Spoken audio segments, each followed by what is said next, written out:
संध्या का समय आया, भगवान ने हिरण्यकशिपु को जंघाओं पर पटक लिया। भगवान नृसिंह देहली पर विराजमान हो गए। देहली पर भगवान नृसिंह विराजमान हो गए, इसलिए देहली को भगवान नृसिंह का आसन माना गया।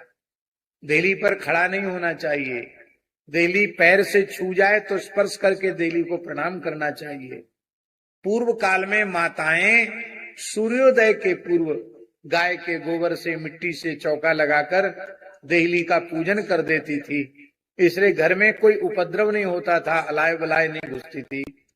अब तो घरों में देहली ही नहीं है बिना रोक टोक, इसलिए कम से कम मुख्य द्वार पर तो देहली अवश्य बनानी चाहिए। देहली आवश्यक है प्रत्येक भवन में। पुराने मंदिरों में देखा होगा, घरों में देखा होगा, सब घरों में देहली बनती है।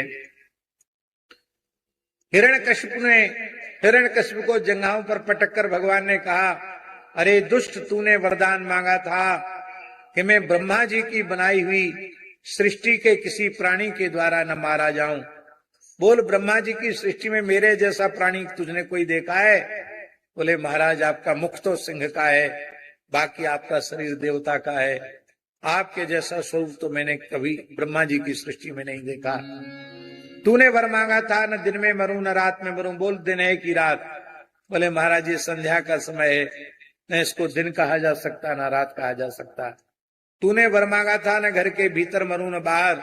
बोल, तू घर के भीतर है कि बाहर? बोले देहली न भीतर होती न बाहर, बीचों बीच होती है। तूने वर मांगा था, न धरती पर मरूं न आकाश में, तू मेरी जंघाओं पर है।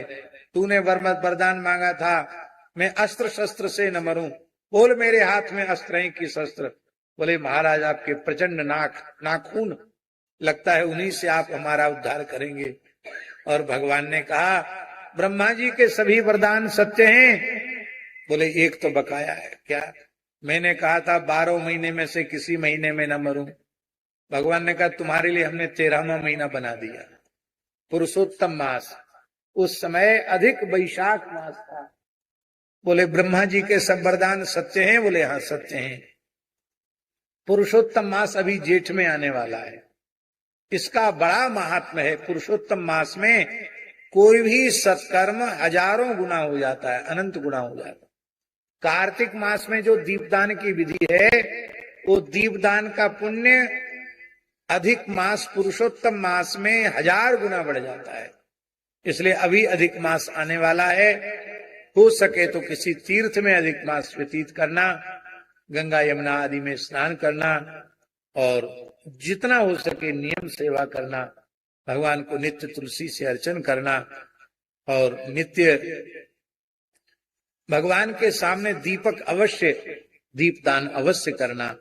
बोलो भक्तवत्सल भगवान की।